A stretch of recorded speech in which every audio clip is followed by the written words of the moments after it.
Education hub ಅಂತಾನೆ ಕರೆಸಿಕೊಂಡಿರುವ ಮಂಗಳೂರು ನಶಾಲೋಕವಾಗ್ತಾ ಇದೆ.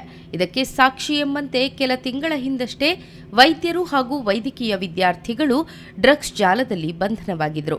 ಹೀಗಾಗಿ ಕರಾವಳಿಯಲ್ಲಿ ಡ್ರಗ್ಸ್ ಕಂಟ್ರೋಲ್ಗೆ ಖಾಕಿ ಪಡೆ ಹೈ ಅಲರ್ಟ್ ಆಗಿದ್ದು, ಸಪ್ಲೈ ಜೊತೆ ಡಿಮ್ಯಾಂಡ್ ಸಹ ಕಡಿಮೆ ಮಾಡುವ ನಿಟ್ಟಿನಲ್ಲಿ ಡ್ರಗ್ಸ್ ವಿರುದ್ಧ ಸಮರ ಸಾರಲಾಗಿದೆ.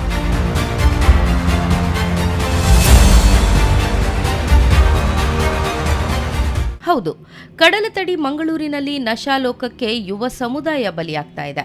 ಅದರಲ್ಲೂ ಶಿಕ್ಷಣ ಪಡೆಯಲು ಬಂದ ದೇಶ ವಿದೇಶದ ವಿದ್ಯಾರ್ಥಿಗಳು ಡ್ರಗ್ಸ್ ಜಾಲದಲ್ಲಿ ಸಿಲುಕಿದ್ದಾರೆ. ಕೆಲ ತಿಂಗಳ ಹಿಂದಷ್ಟೇ ವೈದ್ಯಕೀಯ ಶಿಕ್ಷಣಕ್ಕಾಗಿ ಬಂದ ವಿದ್ಯಾರ್ಥಿಗಳು ಹಾಗೂ ವೈದ್ಯರು ಡ್ರಗ್ಸ್ ದಾಸರಾಗಿ ಬಂಧನಕ್ಕೆ ಒಳಗಾಗಿದ್ರು. ಈ ಎಲ್ಲದರ ಬಗ್ಗೆ ಎಚ್ಚೆತ್ತುಕೊಂಡಿರುವ ಮಂಗಳೂರು ಪೊಲೀಸರು ಡ್ರಗ್ಸ್ ಕಂಟ್ರೋಲ್ಗೆ ಹೈ ಅಲರ್ಟ್ ಆಗಿದ್ದಾರೆ.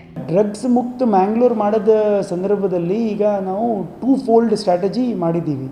ಈ drugs problem is mainly due to demand and supply ಇದೆ. ಇದರ್ ನಾವು ಡಿಮಾಂಡ್ ಕಟ್ ಮಾಡಬೇಕು ಅಥವಾ ಸಪ್ಲೈ ಕಟ್ ಮಾಡಬೇಕು.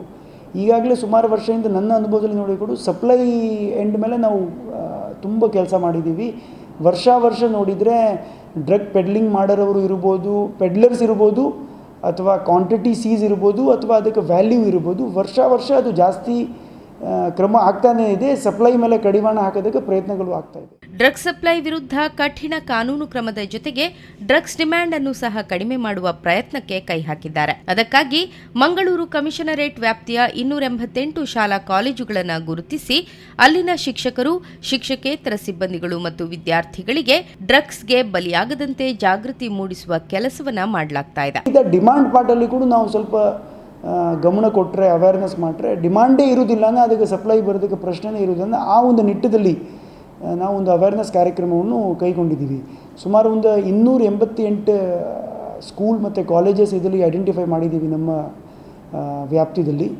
ಆ್ಯಂಡ್ ಅದರಲ್ಲಿ ಟೀಚಿಂಗ್ ಸ್ಟಾಫ್, ನಾನ್ ಟೀಚಿಂಗ್ ಸ್ಟಾಫ್ ಮತ್ತು ಸ್ಟೂಡೆಂಟ್ಸ್ ಇವರೆಲ್ಲರಿಗೂ ಒಂದು ಡೇ ಟು ಡೇ ಬೇಸಿಸಲ್ಲಿ ಅವ್ರ ಕಡೆಯಿಂದ ಒಂದು ಟೈಮ್ ಟೇಬಲ್ ಥರ ಮಾಡಿ ಒಂದು ಶೆಡ್ಯೂಲ್ ಮಾಡಿಕೊಂಡು ಅಲ್ಲಿ ಅವೇರ್ನೆಸ್ ಕಾರ್ಯಕ್ರಮ ನಡೀತಾ ಇದೆ. ಇದರ ಜೊತೆಗೆ ಈ ಡ್ರಗ್ಸ್ ಸೇವನೆ ಪ್ರಕರಣದಲ್ಲಿ ಸಿಕ್ಕಿ ಹಾಕಿಕೊಂಡ ವ್ಯಕ್ತಿಗಳನ್ನ ಠಾಣೆಗೆ ಕರೆಸಿ ವೈದ್ಯರು, ಮನೋತಜ್ಞರ, ಕಾನೂನು ಸಲಹೆಗಾರರ ಮೂಲಕ ಕೌನ್ಸಿಲಿಂಗ್ ಸಹ ಮಾಡಲಾಗ್ತಾ ಇದೆ. ಪ್ರತಿ ಭಾನುವಾರ ಆಯಾಯ ಠಾಣೆಯಲ್ಲಿಯೇ ಈ ರೀತಿಯ ಕೌನ್ಸಿಲಿಂಗ್ ಮಾಡಲಾಗ್ತಾ ಇದೆ.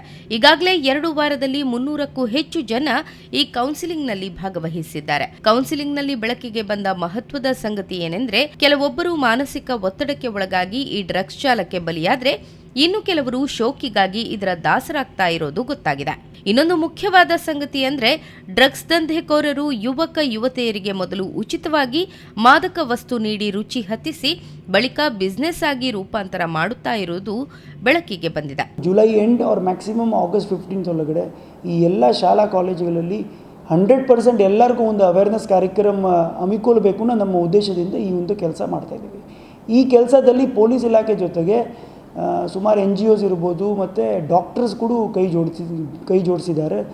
ಇಂಡಿಯನ್ ಮೆಡಿಕಲ್ ಅಸೋಸಿಯೇಷನ್ ರೆಪ್ರೆಸೆಂಟೇಟಿವ್ಸ್ ಯಾರಿದ್ದಾರೆ, ಸೈಕಾಲಜಿಸ್ಟ್ ಯಾರಿದ್ದಾರೆ, ಸೈಕ್ಯಾಟ್ರಿಸ್ಟ್ ಯಾರಿದ್ದಾರೆ, ಮತ್ತು FSL ಇಂದ ವೈಜ್ಞಾನಿಕಗಳು ಮತ್ತು NGOs ಇವರದು ಕಡೆಯಿಂದ ಕೂಡ ನಾವು ಮಾಹಿತಿ ತಗೊಂಡು ಅವ್ರದ್ದು ಹೆಲ್ಪ್ ಮೂಲಕ ನಾವು ಈ ಒಂದು ಕಾರ್ಯಕ್ರಮ ಮಾಡ್ತಾ ಇದ್ದೀವಿ. ಈಗಾಗಲೇ 3-4 ವರ್ಷಗಳಲ್ಲಿ ಡ್ರಗ್ಸ್ ಸಾಗಾಟ, ಮಾರಾಟ ದಂಧೆಯಲ್ಲಿ ಸಿಕ್ಕಿಬಿದ್ದವರ ಮೇಲೂ ಪೊಲೀಸರು ನಿಗಾ ಇರಿಸಿದ್ದು, ಹೊರ ಜಿಲ್ಲೆ, ಹೊರ ರಾಜ್ಯಗಳಿಂದ ಡ್ರಗ್ಸ್ ಬಾರದಂತೆ ನೋಡಿಕೊಳ್ತಾ ಇದ್ದಾರೆ. ಗೃಹ ಸಚಿವರಾಗಿ ಡಾ ಪರಮೇಶ್ವರ್ ಅಧಿಕಾರ ಸ್ವೀಕರಿಸಿದ ಬಳಿಕ ಮೊದಲ ಬಾರಿಗೆ ಮಂಗಳೂರಿಗೆ ಬಂದಾಗ ಪೊಲೀಸ್ ಅಧಿಕಾರಿಗಳಿಗೆ ಡ್ರಗ್ಸ್ ಕಂಟ್ರೋಲ್ಗೆ ಸೂಚನೆಯನ್ನ ನೀಡಿದ್ರು. ಈ ಸೂಚನೆ ಬೆನ್ನಲ್ಲೇ ಪೊಲೀಸ್ ಕಮಿಷನರ್ ನೇತೃತ್ವದಲ್ಲಿ ಡ್ರಗ್ಸ್ ಮುಕ್ತ ಮಂಗಳೂರಿನ ಹೆಜ್ಜೆ ಇಡಲಾಗಿದೆ.